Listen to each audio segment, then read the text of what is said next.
नमस्कार दोस्तों, आपका स्वागत है हिस्ट्री फोरम के एपिसोड नंबर 1 में। आज हम इस वीडियो में एक ऐसे स्वतंत्रता सेनानी की बात करेंगे जिसे अंग्रेजी सरकार डाकू, लुटेरा, अपराधी मानती थी और भारतवासी अपना जननायक, अपना हीरो मानते थे। माँ भारती के ऐसे वीर सपूत जिन्होंने अंग्रेजी सरकार को नाकों तले चने चबवा दिए।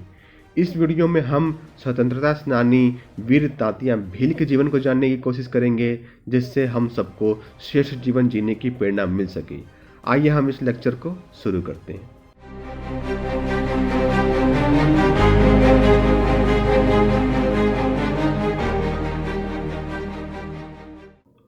Tatya Bhil, the robin hood of the India. दोस्तों, इनके जन्म को लेकर के काफी विवाद रहा। कुछ इतिहासकार 1840 बताते हैं और कुछ इतिहासकार 1842। इनका जन्म मध्य प्रदेश के एक छोटे से जिले खांडवा में हुआ। खांडवा आप जानते हैं पूरा जंगलों पहाड़ों से घिरा हुआ इलाका है और इनकी मृत्यु जो हुई है फांसी की सजा से हुई थी और 4 दिसंबर 1889 को जबलपुर के एक जेल में इनकी मृत्यु हो गई थी। और इन्होंने सबसे पहले लोगों ने इनको पहचाना कब शुरू किया, जब ये छोटी सी उम्र से ही 1857 की क्रांति में इन्होंने भाग लिया। ये बचपन से ही स्वतंत्रता सेनानियों के साथ उठना बैठना, उनसे बहुत प्रेरणा इन्हें मिली थी अपने जीवन में और उसी वजह से अपनी छोटी सी उम्र में ही ब्रिटिश राज के खिलाफ लड़ना ही अपना इन्होंने एक इकलौता मकसद बना रखा था। और इस कृत्य की वजह से इन्हें ब्रिटिश की सरकार जो थी वो क्रिमिनल मानती थी और काफ़ी निगेटिवली इनकी प्रचार प्रसार होती थी उस समय। और आज भी यहाँ ब्रिटेन की सरकार इन्हें एक डाकू, डकैत, लुटेरा ही मानती है। दोस्तों, ब्रिटिश राज सरकार द्वारा इन्हें बार बार डाकू कहा जाना, क्रिमिनल कहा जाना, इसका कोई भारतीयों पर कोई भी प्रभाव नहीं पड़ा। इन्हें भारतीय अपना नेता ही मानते रहे और अपना हीरो ही मानते रहे। छोटी सी उम्र में ही इनके स्वतंत्रता सेनानियों से मेल जोल के कारण ये पूरी रूप से अपना जीवन ब्रिटिश राज को उखाड़ फेंकने के काम में ही लगा रहा। और ये भील ट्राइब से दोस्तों आते हैं और भील ट्राइब एक मध्य प्रदेश की जनजाति है जिसे आज भी लोग, जो भील ट्राइब के लोग हैं वो आज भी इन्हें अपना नेता ही मानते हैं और आज भी इनके भगवान जैसे पूजा करते हैं। इनकी जो पहली बार दोस्तों गिरफ्तारी हुई थी ब्रिटिश सरकार द्वारा वो हुई थी 1874 में। और 1874 का पीछे का रीजन आपको कुछ समझ नहीं आएगा, क्योंकि जो इन्होंने फर्स्ट वॉर ऑफ इंडिपेंडेंस 1857 में भाग लिया, उससे ये अंग्रेजी सरकार इनसे बड़े चिड़े रहते थे और 1 साल की सज़ा इसी बेस पर सुना दी गई थी कि इन्होंने बैड लिवलीहुड का यहाँ क्या मतलब है कि इन्होंने समाज में अशांति फैलाने की कोशिश कर रहे हैं इस बेस पर कि ये सरकार के खिलाफ बगावत करना चाहते हैं। इस बेस पे इन्हें 1 साल की सज़ा सुना दी गई और 1 साल की सज़ा काटने के बाद ये इन्होंने थोड़ी बहुत लूटपाट करने की कोशिश करी ब्रिटिश राज सरकार द्वारा और इस बेस पर भी इन्हें 3 साल की सज़ा सुनाई गई थी और ये दूसरी बार इनकी अरेस्ट हुई थी। लेकिन 3 साल की सज़ा इनके लिए बहुत थी दोस्तों, क्योंकि ये इन्होंने 3 दिन में ये अपने जेल से निकल गए थे। 3 दिन के अंदर दोस्तों ये अपने जेल से निकल आए, वो भी एक कड़ी सुरक्षा जेल थी। और इस इंसिडेंट के बाद से निकलने के बाद से ये पूर्ण रूप से डाकू के भेष में आ गए ब्रिटिश राज्य की दृष्टि से, क्योंकि इन्होंने फिर ब्रिटिश राज के खिलाफ खुल करके अपना अभियान चलाना शुरू कर दिया। उनकी जो खजाने हैं उनको लूटना शुरू किया, उनकी मुद्राएं जो उसमें पैसे आते थे उन्हें लूटना शुरू कर दिया, उनकी जहाँ पे शिपमेंट होती थी उसको लूटना की कोशिश पूरा कर दी। जहाँ से भी इनका ट्रेडिंग शुरू होती थी, व्यापार होता था, उसको बीच रास्ते में लेकर लूट मारा। और इस तरह से इन्हें की जो डकैत की शुरुआत थी, जो डाकू बनने की शुरुआत दोस्तों, वो इस जेल से निकलने के बाद से ही शुरू होती है। ब्रिटिश राज के जो खजाने थे उनको लूटते लूटते 12 साल व्यतीत हो चुके थे दोस्तों। और टाटिया भील की ख्याति पूरे मध्य प्रदेश का पूरे देश में ही फैल चुकी थी और विश्व के कई पत्रिकाओं में भी इनके चर्चे होने लगे थे दोस्तों। और इसी कृत्य की वजह से टाटिया भील जो थे वो ट्राइब्स के, जो यहाँ की भील ट्राइब्स थी, उनकी नज़र में एक बहुत बड़े नेता के रूप में उभर के आए थे और उनके जननायक के रूप में उभर के आए थे। और दोस्तों, इस जननायक बनने की सबसे पूर्ण रीजन सिर्फ ये नहीं था कि ये ब्रिटिश राज के खिलाफ ही अपने अभियान को चलाते रह रहे थे, बल्कि उसका मुख्य कारण यह था कि जो ब्रिटिश राज सरकार द्वारा लूटा हुआ धन था उसके धन का काफ़ी हद तक लगभग संपूर्ण अगर हम प्रतिशत में देखें तो 90 से 95% जो पैसे रहते थे वो गरीबों में और जो आवश्यक रूप से जो दरिद्र लोग थे जिन्हें पैसों की बहुत आवश्यकता थी, आर्थिक रूप से जो दरिद्र थे, उनमें ये व्यतीत करते थे अपने पैसों को। उन्हें पूर्ण रूप से दान में पैसे दिया करते थे। तो इसका मतलब क्या, अमीरों से लेकर के, यहाँ अमीर कौन है, अंग्रेजी सरकार, और यहाँ अमीरों से लेकर के गरीबों में बांटना पैसे। इसी वजह से इन्हें robin hood of the India के नाम से भी जानने जाने लगा था। और इन कृत्य की वजह से जो भारत के लोग थे इन्हें अपना जननायक मानने लगे और इन्हें बहुत ही बड़ा परोपकारी नेता के रूप में इनकी ख्याति पूरे विश्व में और खास करके भारत में तो बढ़ने ही लगी दोस्तों। और इन कृत्य की वजह से, इन परोपकारी कृत्य की वजह से ही इन्हें लोग प्यार से मामा बोलने लगे। और मामा बोलने वाले पूरे मध्य प्रदेश में आप जानते हैं कि मामा बोला जाता है। आज हमारे जो सीएम है शिवराज सिंह चौहान जी मध्य प्रदेश के, उन्हें भी लोग मामा ही प्यार से बुलाते हैं। तो मामा बुलाने की जो परंपरा हमेशा से मध्य प्रदेश में रही है दोस्तों। इस बीच दोस्तों इनकी कई बार गिरफ्तारी भी हुई, लेकिन हर बार हमारे मामा बार बार जेल से फरार हो जाते थे। ये सिर्फ दोस्तों एक रणनीतिकार या नेता ही नहीं थे, ये एक गुरिल्ला वॉरफेयर में पूर्ण रूप से निपुण थे। गुरिल्ला वॉरफेयर में ये पूर्ण रूप से निपुण थे। और ये जो जो ट्रेडिशनली जो हमारी पारंपरिक धनुष बाण की जो विद्या है उसमें ये पूर्ण रूप से निपुण थे। कई लोग बताते हैं, इतिहास में तो ऐसा जिक्र कहीं नहीं मिलता किसी बुक में, लेकिन कई लोग की जो कही कई बातें होती जो कितनी सही हैं कितनी नहीं इसका तो मुझे नहीं पता। लेकिन कई लोग बताते हैं कि ये अपने ही धनुष बाण से बड़े बड़े जानवरों जैसे शेर, हिरन, इन सबको धनुष बाण से ही मार दिया करते थे।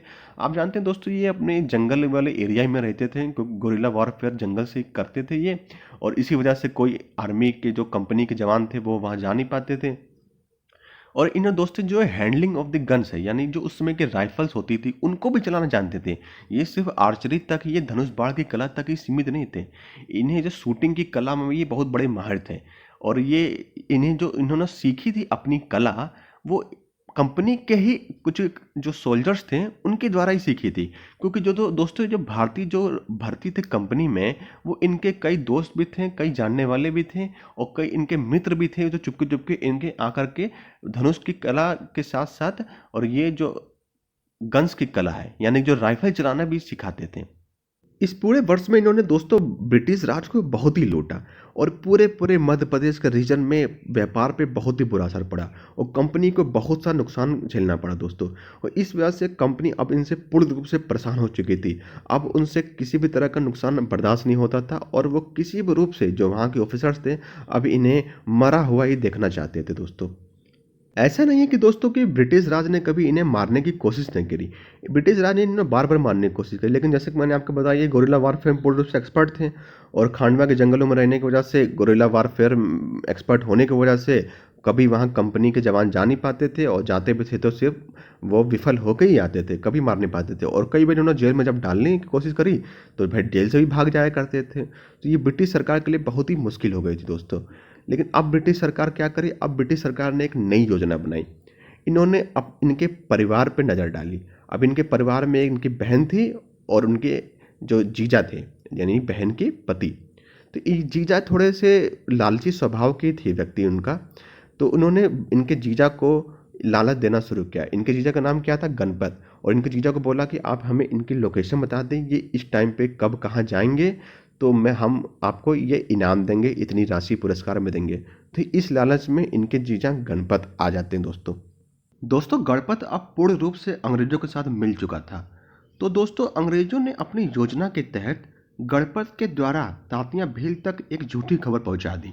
ये खबर पहुंचा दी कि कंपनी का एक बहुत ही बड़ा व्यापारी अपने माल के साथ एक गांव के रास्ते से गुजरेगा। तो ये खबर सुनकर मामा ने उस बड़े व्यापारी को लूटने का विचार कर लिया। दोस्तों अंग्रेज तो अब यही चाहते थे। तो तांतिया मामा अपनी योजना के तहत उस व्यापारी को लूटने के लिए चले गए, लेकिन रास्ते में ही अंग्रेजों ने उन्हें चारों ओर से घेर लिया। और फिर तांतिया मामा उस तथाकथित बड़े व्यापारी को लूटने के लिए चले जाते हैं। अब अंग्रेज तो इसी क्षण के इंतजार में थे दोस्तों। तब रास्ते में ही अंग्रेजों ने उन्हें चारों ओर से घेर लिया। तब अपना सेना बल अंग्रेजों की तुलना में कम देखकर तात्या भील को अपने साथियों की बहुत चिंता होने लगी। तब इंदौर के एक आर्मी के ऑफिसर ने तात्या भील के सामने आत्मसमर्पण का प्रस्ताव रखा और ये आश्वासन दिया कि अगर आप बिना लड़े आत्मसमर्पण कर देते हैं तो आपकी और आपके साथियों को हम अंग्रेजी सरकार द्वारा क्षमादान दिलवा देंगे। अपने साथियों के जीवन के मोह में आकर तात्या भील ने आत्मसमर्पण कर दिया, लेकिन शर्त के अनुसार ऐसा कुछ नहीं हुआ दोस्तों। तात्या को जेल भेज दिया गया और उनके साथियों को गोली से छन्नी कर दिया गया। तात्या भील की गिरफ्तारी की घटना कोई छोटी घटना नहीं थी दोस्तों। ये खबर सिर्फ भारत ही नहीं पूरे विश्व में फैल गई। पूरे विश्व के अखबारों, न्यूज़पेपरों में भी ये खबर छपी। जैसे कि आप यहाँ देख सकते हैं, इनकी गिरफ्तारी की खबर जो थी न्यूयॉर्क टाइम्स में छपी 10 नवंबर 1889 को। और यहाँ पे आप आर्टिकल देख सकते हैं, India's robin hood makes a full confession of his crimes. यहाँ देख सकते हैं आप, ये इसको गूगल पे भी सर्च कर सकते हैं। तात्या भील की जो गिरफ्तारी खबर है न्यूयॉर्क टाइम्स में छपी थी 10 नवंबर को। दोस्तों न्यूयॉर्क टाइम्स ने इन्हें the robin hood of the India से डिस्क्राइब किया। अपने पूरे इस आर्टिकल में the robin hood of India नाम ही दिया। गिरफ्तारी के बाद तात्या भील के साथ बहुत ही अमानवीय व्यवहार दोस्तों किया गया।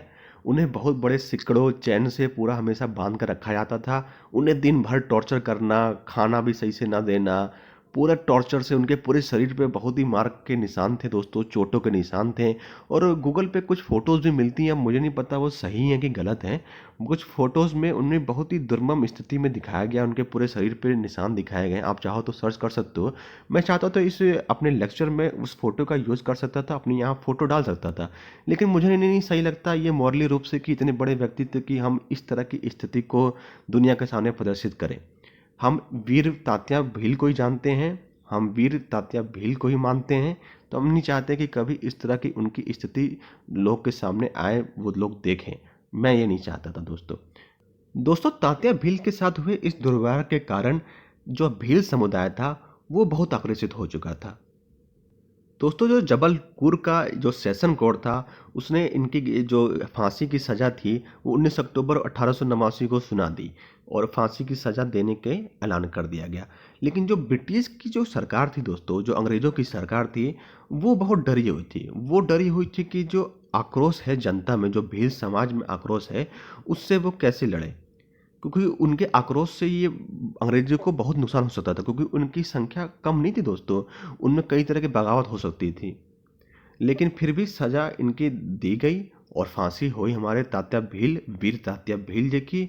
और ये दोस्तों एक कहा भी जाता है कि इनकी बॉडी को, जो फांसी के लगने के बाद इनके मृत शरीर को, वहाँ एक पतला पानी रेलवे स्टेशन है जो खांडवा के रेल रूट पर ही आता है, उस खांडवा के रेल रूट पर इनके बॉडी को फेंक दिया गया था। इनके बॉडी को रेलवे स्टेशन पे फेंक दिया गया था। इस रेलवे स्टेशन पर एक पुतला भी है तात्या मामा का, जिसे लोग उनका समाधि स्थल भी मानते हैं। और आज भी जो, अगर हम उस आप जगह से कभी गुजरे हो कि नहीं मुझे नहीं पता, लेकिन आज भी वहाँ से अगर ट्रेन कोई गुजरती है तो उसका ड्राइवर ज़रूर कुछ क्षण के लिए वहाँ उस रेलवे स्टेशन पर ट्रेन को धीमा करता है या रोकता है उनके सम्मान के स्वरूप। दोस्तों एक दुखद बात है कि इतने बड़े व्यक्तित्व के धनी वीर स्वतंत्रता सेनानी एक अनसंग हीरो ही रह गए। मुझे हैरानी है कि इनकी वीर गाथा की कहानी हमारे इतिहास के पुस्तकों में क्यों जगह नहीं बना पाई। जो देश अपने वीरों का, पूर्वजों का उचित सम्मान नहीं कर पाता दोस्तों, वो देश अपना आत्मसम्मान खो देता है। भील ट्राइब दोस्तों 26 जनवरी को इनकी जयंती मनाती है। और अभी हाल ही में जो हमारे मुख्यमंत्री हैं मध्य प्रदेश के सीएम शिवराज सिंह चौहान जी, उन्होंने इनकी पुण्यतिथि को गौरव दिवस के रूप में मनाने का ऐलान कर दिया है। गौरव दिवस का मतलब 4 दिसंबर को, 4 दिसंबर को गौरव दिवस मध्य प्रदेश में मनाया जाएगा। और जो स्टेट गवर्नमेंट ने भी प्रपोजल दिया है सेंटर हमारी केंद्र सरकार को कि जो पाताल पानी रेलवे स्टेशन है उसका नाम चेंज करके तात्या भील रेलवे स्टेशन कर दिया जाए। और उम्मीद करते हैं कि ये जल्दी हो जाएगा और ये होना भी चाहिए दोस्तों, हमारे वीरों का तो सम्मान होना ही चाहिए। उम्मीद करता हूं दोस्तों आपको ये मेरा लेक्चर अच्छा लगा होगा। इस वीडियो को बनाने का मेरा मुख्य उद्देश्य वीर तात्या भील के जीवन को सबके समक्ष प्रस्तुत करना है, ताकि लोग अधिक से अधिक इनकी वीर गाथा को जान सकें और इनके देश के प्रति बलिदान को सदैव याद कर सकें। वीर स्वतंत्रता सेनानी तात्या मामा अमर रहे।